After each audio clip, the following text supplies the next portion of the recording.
Hello, I'm Stephen Childs of virtualvoicelessons.net, and I would like to welcome you to our video lesson entitled Expression Through Ornamentation. Singing expressively is without a doubt the single most important feature that a singer must use. A singer can do all kinds of impressive things like sing real high, or use tons of impressive scales, or even have a great vocal tone. But it is the expression of the words that captivates an audience. In other words, singing is a form of acting. And if we don't act out our lyrics, we then are not telling the story. This is why so many actors can, and often do, sing well, and why many singers get into acting, because the two are related. In our lesson today, we're going to learn about the physical ways in which we can act out a word or a phrase, and we do this through the use of ornamentations. You see, in singing, we have lots of these type of embellishments that can really make the difference between sounding dull and sounding great. Let me give you an analogy. Imagine when we see a Christmas tree that has just been bought into a home. Usually the tree left on its own seems somewhat drab. It really isn't until the ornaments have been carefully placed on the tree that it starts to really look beautiful and captivating. It was all those small embellishments that made the tree more than just a tree. And this is how the vocal ornamentations function as well.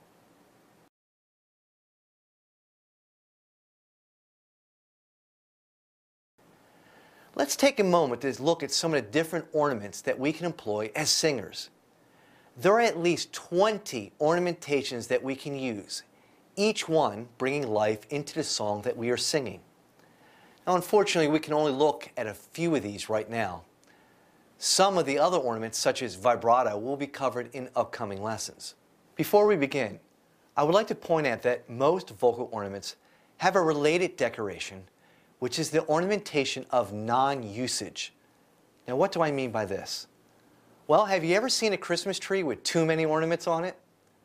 Where it's like every single space has been taken over by some shiny, flashy trinket. It can be said that when there are so many ornaments decorating something, that it loses its impact. The ornament becomes the norm, rather than what is embellishing of the norm. If I sung a song using a soft tone, which is the ornament known as stage whisper, and I did this for the entire song, until suddenly I began singing with a non-soft tone for a moment, the removal of that ornament would then be part of the song that has the embellishment. The same can be true with vocal ornaments such as vibrato. I remember how many poorly trained classical singers I've encountered at my school over the years who, in my opinion, used far too much vibrato, where it was on every note within a scale or sung melody. In fact, if they had a note that didn't have vibrato, then that would be the note that was the ornament instead. Again, it's an ornament of non-usage. So in other words, it's the use and non-use of these ornaments that brings life and character to the voice. And none of these ornaments should be used too much, or they will lose their impact.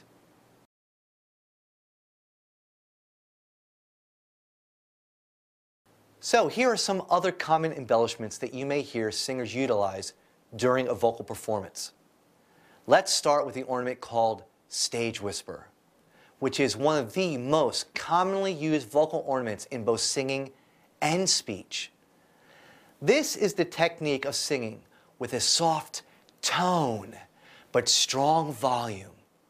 It is often used to highlight words or phrases that have a softer meaning, like the word love, for instance. So let me demonstrate. Oh yeah,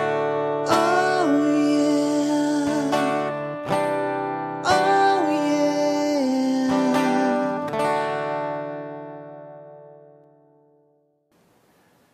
Now, stage whisper actually has a couple of rules to use when we use it that are very helpful.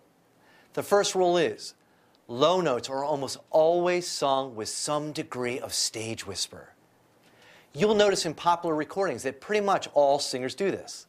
When they sing high, it's generally stronger and more aggressive than when they sing low. If we make the low notes equally as aggressive, not only does it sound unmusical and harsh, but it is also physically straining. This is especially true for our female singers, as females oftentimes feel as if their low voice is too weak, and so they strain trying to get it to come out. But the truth is, it's supposed to be soft and appear to be weak. Remember, if the songwriter wanted you to be strong, he would have made that note you're singing a high note. So even if the melody is jumping up and down from high to low quickly throughout the song, you must go from stage whisper to non-stage whisper accordingly. The second rule is, stage whisper is used when the word of a song tells us to soften. Words like love may have stage whisper as opposed to the word hate. This can also apply to an entire phrase as well. You as an artist have to determine if what you're singing has a meaning that lends itself to being sung soft rather than non-soft. And finally, there is the third rule of when to use stage whisper, which is when the music itself is soft. Often, I will hear a student singing rather aggressively on a powerful chorus, and when the music softens back down for the next verse, they are still singing aggressively. Pay attention to whether your voice matches the song. You don't want to be singing soft on something that sounds powerful, and you certainly don't want to be singing powerfully over something that is soft. And again, try to remember that we're talking about the softness of tone, not volume. So here are a few ornaments that you can choose from. There is bending up or down to a note, which sounds like this. Hey, hey!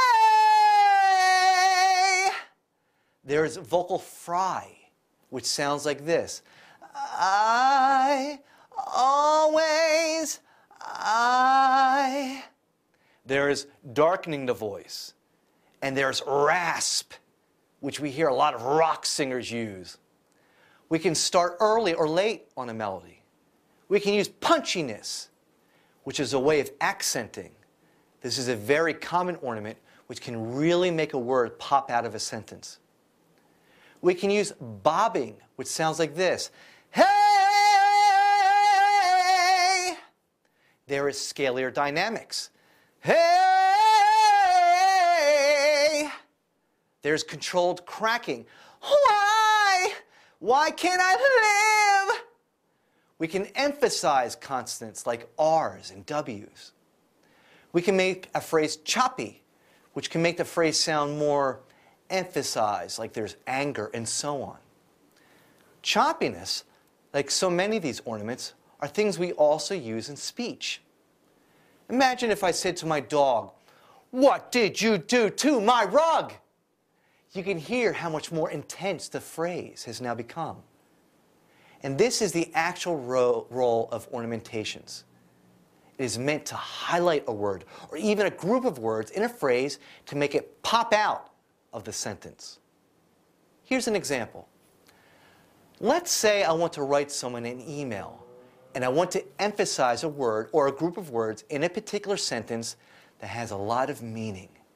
How can I do that? Well, I can make it bold. I could highlight it. I could put it all in caps. I can change the font or font size. I can use italics or put it in brackets or change its color and so on. You see, in singing, these are just some of the ways that we can make an important word or group of words stand out in a sentence. What we have to remember is that popular singers within mainstream music are constantly doing these type of embellishments within a melody. In other words, they are always staying interesting by acting out the lyrics. And again, that is what singing is. It is a form of acting. If they are singing something that is angry, they might want to use rasp in their voice. And when they want to sing the next sentence where it's soft and it's no longer angry, they may use stage whisper. Now, the difference in acting found within singing versus straight acting is that songs are generally short stories and the emotions change quickly. It is my suggestion that you really listen to recordings of your favorite artists, especially ones who regard it universally as being at the top of their profession.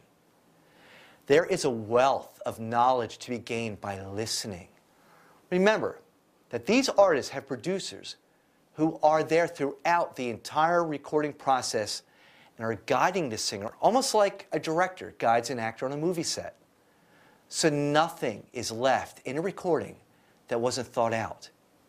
And it is up to the producer to get the most out of the artist. So again, truly listen to these singers without singing to them. And try to find all the little different ornaments that they use to express themselves so you too can start adding them into your vocal performance. I am Stephen Childs, and I'd like to say thank you for listening, and God bless.